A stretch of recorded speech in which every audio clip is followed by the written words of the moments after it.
meron tayong masarap na adobong paiga. Hello again guys, welcome to our YouTube channel, Elmer and Desiree TV. Matagal-tagal tayong hindi nakapagpakita ng ating mga nilulutong pansarili. Ngayon, magluluto tayo ng ating sariling pangulam para sa gabing ito kasi masyado tayong nabisi sa ating mga orders na pinapaluto sa atin. So ngayon, magluluto naman tayo ng para sa ating pamilya na kakainin sa gabing ito. Ito ang ating pork adobo. Ito ay sikat-sikat na lutuin sa ating mga Pilipino. So, ang ating version, hindi pangkaraniwan na pork adobo ang ating gagawin dito kasi ang adobo namin dito, nilalagyan namin siya ng nilagang itlog at patatas. Nilalagyan namin siya ng patatas. Pero yung mga ingredients niya, basic din lang. So, base naman yan sa paraan ng pagluluto natin kung paano pasasarapin ang ating pork adobo. Kasi dito tayo kilala sa mga putahing ito, lalo na sa ibang bansa. At dito sa amin sa England, kilala din tayo dito sa pagluluto ng ating pork adobo. So, eto siya. Meron akong ginayat dito na, ito ay pork shoulder o kasim. Hindi siya yung pangkaraniwan na karne na pork belly na ginagawang pork adobo. So, ito, malaman siya. Ginayat ko na siya ng malalaki para mas masarap kainin. Meron din tayo ditong ginayat na patatas. Binabad ko na siya sa ating tubig para sa oxidation process niya. At may lalaga din tayo dito ng ating itlog. Hard-boiled egg ang ating gagawin dito. Ito ang ating mga basic ingredients ng ating pork adobo. So, kailangan natin ng sibuyas, bawang para sa ating pagigisa sa ating marination. Ang ating paminta. Ang paminta ko dito, hindi ako gumagamit ng ground na paminta na kapag nagluluto ko sa amin. Ito ay ginaground ko ng sarili sa ating mortar. At so, tulad ng pangkaraniwang pork adobo, ang ating basic ingredients, meron tayo ditong toyo at suka. So, yan. Depende naman sa pagluluto ang ating masarap na pork adobo. So, simulan natin ang ating paghahanda ng ating mga ingredients.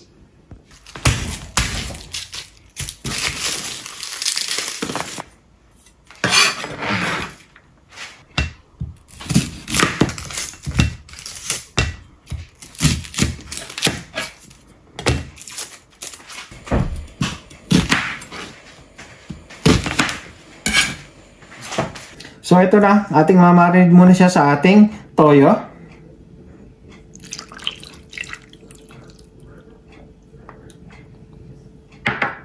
Suka. At tulad na lang ginagawa ko, ang kalahati ng ating bawang at kalahati ng ating sibuyas. At ang ating paminta na freshly ground. So, haluin lang natin siya at mamarinate natin siya for at least an hour. Para manood lang yung ating babad dito sa ating karne. Kung makikita nyo, malaking gayat niya at malaman siya.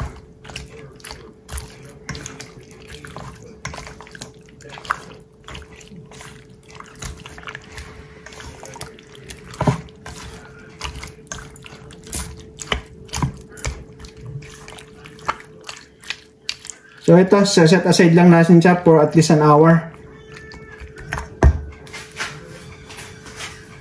Okay, simulan natin. Paint lang tayo sa ating pan. Maya-maya natin lalagyan siya ng mantika. Unahin natin sangkot siya yung ating patatas bago tayo mag-gisa para sa ating pork adobo. So ito, mainit ng ating mantika. Sangkot muna natin ang ating patatas.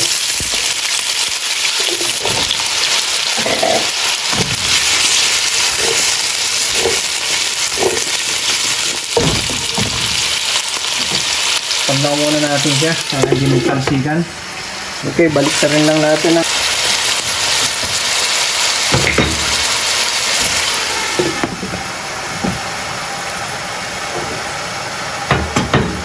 Pan. Ayan o, hindi pa rin siya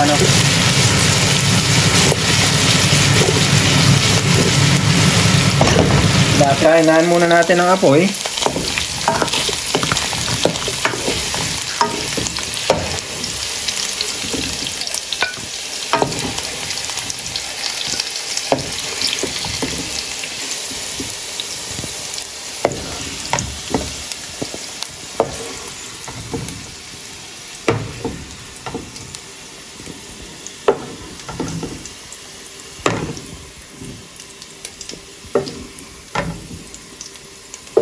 Kakagutom ng amoy ng ating patatas.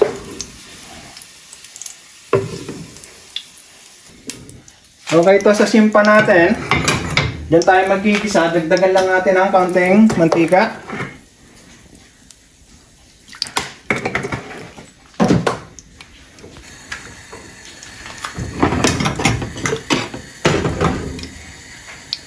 So ito, natin sa aralin na ating paghiwalay natin sibuyas bawang, pwede na siyang pagsamahin.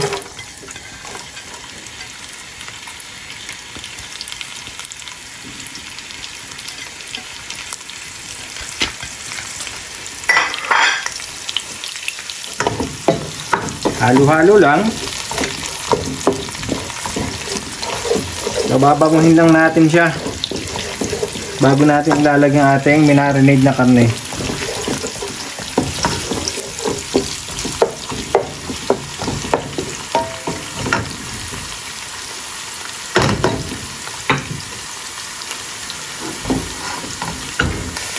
Ngayon lang ulit tayo makakapag-ulam ng niluto para sa atin talagang hapunan. Lagi na lamang yung mga in-order sa atin na ating nakakain. So, na-miss namin ang pork adobo. Okay, ito na. Pwede na nating ilagay ng ating minarinade na karne. Ako, hindi ko na ito pinaghihiwalay. Sinasama ko na yung kanyang pinagbabaran.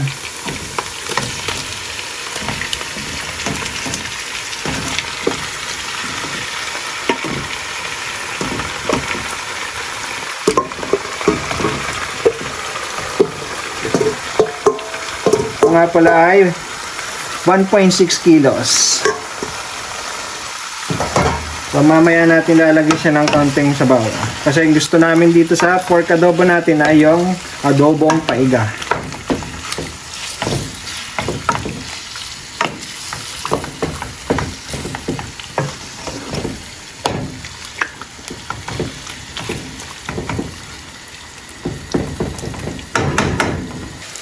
Okay, takpan muna natin ang ating karne para mag-extract siya ng juice niya. Okay, habang nagpapalambot tayo ng ating karne, maglaga tayo ng ating hard-boiled egg. Itong itlog, kaya gusto naming maitlog ng ating pork adobo, yung richness ng taste nitong ating itlog ay nagko-complement sa savory taste ng ating pork adobo. So, ito siya.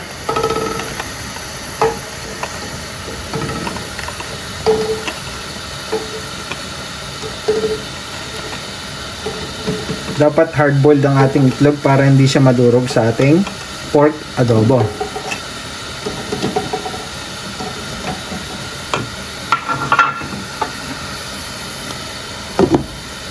Lahat na may marunong maglaga ng itlog eh. So, eto, ganyan lang. Okay, sa inyo, siguro ibang paraan nyo ng pagboboiled ng ating itlog. Kami, kapag siya'y kumulo na, papatayin na natin ang ating apoy at iseset lang siya ng mga 5 minutes. So, hahanguin na siya at saka tatalupan. So, yun ang aming magandang hard-boiled egg. Okay, tingnan natin ang ating pinapalambot na karne kung pwede nang sabawan siya. Okay, to. May juice na siya.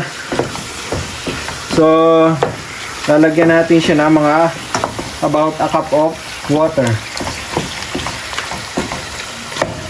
Tap water lang siya. Doon sa ating pinagbabaran, ito siya. At atin uli siyang tatakpan. Lingkid pa.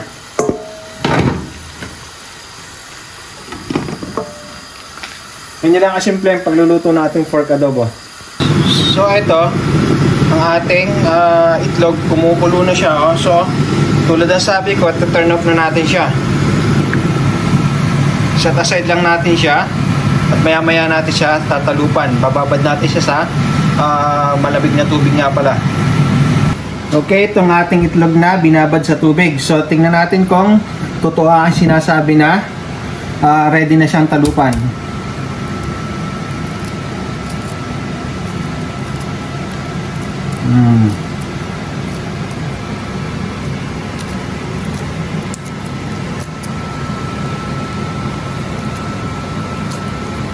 Kapag kasi ganun kumulo na, tapos ay papatayin natin siya at set aside lang natin siya for 5 minutes, nagluluto pa siya. So, hindi siya masyadong matigas ang kanyang puti at yung kanyang egg yolk naman ay hindi rin masyadong matigas. So, katamtaman lang ang luto niya. So, eto siya, oh. Ganyan lang.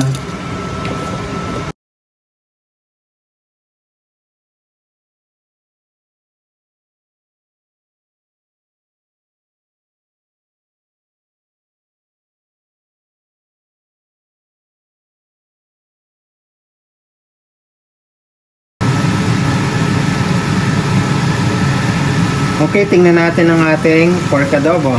So, ayan siya.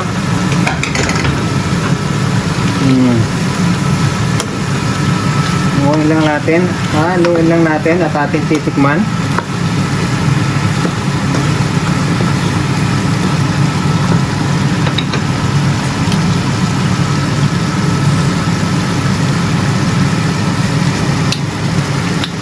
Okay na ang lasa niya. Pero bago natin na tapusin nating pagtitimpla dito sa ating pork adobo, lalagyan natin siya ng ating dark soy sauce para mas maganda ang kulay niya. Ito siya.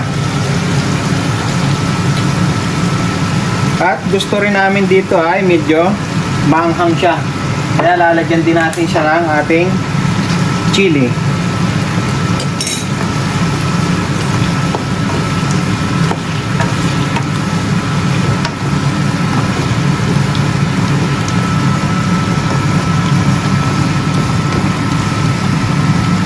Wala tayo ng ating chili pepper.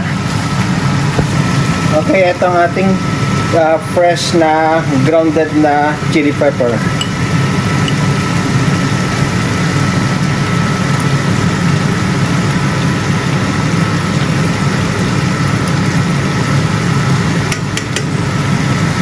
At atin lang takpan ulit siya.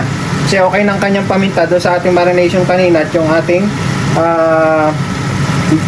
lasa ng ating suka. So hindi nga pala ako naglalagay dito ng asin kasi sa toyo pa lang sulit na, maalat na siya. So hindi na natin kailangan siya lagyan ng ating asin. So yun lang dinagdag natin. So maya lalagyan natin siya ng lalak na natin yung ating patatas na sinangkot siya kanina at yung ating itlog. Okay, bibisitahin natin ang ating pork adobo kung ano na pa nangyayari dito. Eto siya. Hahaluin lang natin siya at titingnan natin kung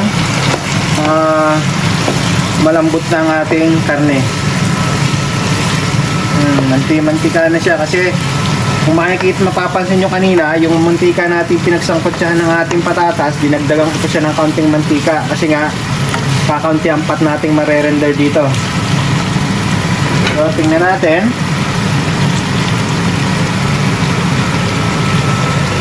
Malambot na. Hindi pa masyado yung iba. So maya hintay lang tayo ng 5 minutes ulit bago natin lalak yung ating patatas at yung ating itlog. Turn ulit natin. Okay, tingnan ulit natin. Namumutok na. So parang pinipirito ng ating adobo. So igang-iga na siya. Ito ang gusto naming adobo, yung adobong paiga. So lagay na natin yung ating sinangkot siya kaninang patatas.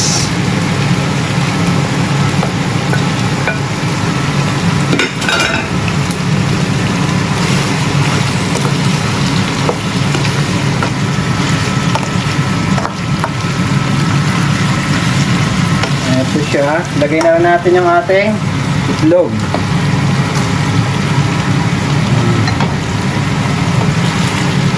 At hinaan natin ang ating apoy. Ito, so okay na siya kasi malambot na naman ang karne natin. Gusto lang nating ma-coat yung ating patatas at ang ating itlog. At meron tayong masarap na adobong paiga. Talo-talo na tayo dito sa lasa nito.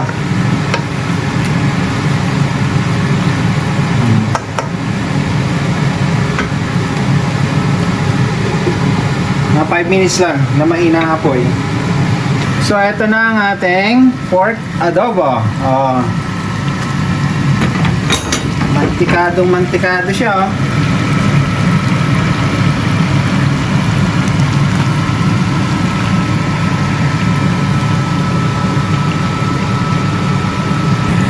turn up na natin ang ating apoy at ating husga ng ating pork adobo.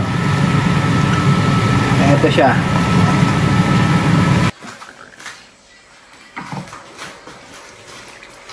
Ito na ang ating pork adobo.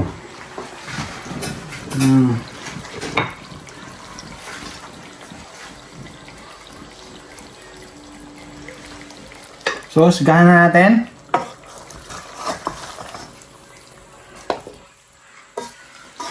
Ito ang masarap na adobo. Adobong paiga.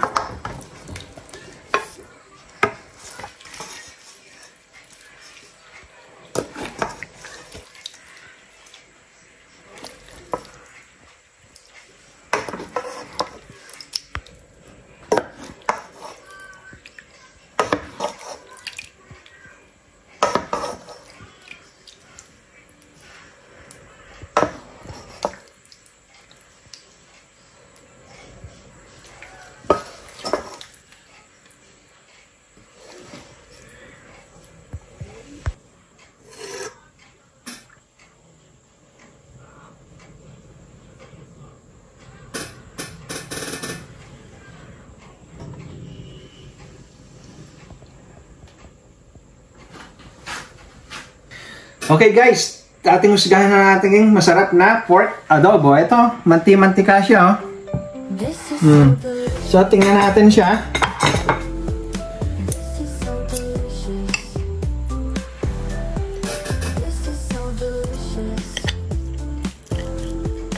Ayan na. Ang ating masarap na pork adobo. Okay, ito, subukan natin ang laman naman natin. Napakalambot na niya. So, bale, 30 minutes ko siyang tinayantang sa pagluluto. Ito siya. Okay, ang ating patatas. Napakalambot niya. Ito, kaya natin siya huling inilagay kasi gusto lang natin siya makotid ng ating sauce ng ating pork adobo. Ito siya. Ang ganda ng ating yelo. Ang egg yolk ng ating itlog. Sinasabi ko sa inyo, ganun ang sekreto ng ating paglalaga ng ating masarap na hard-boiled egg.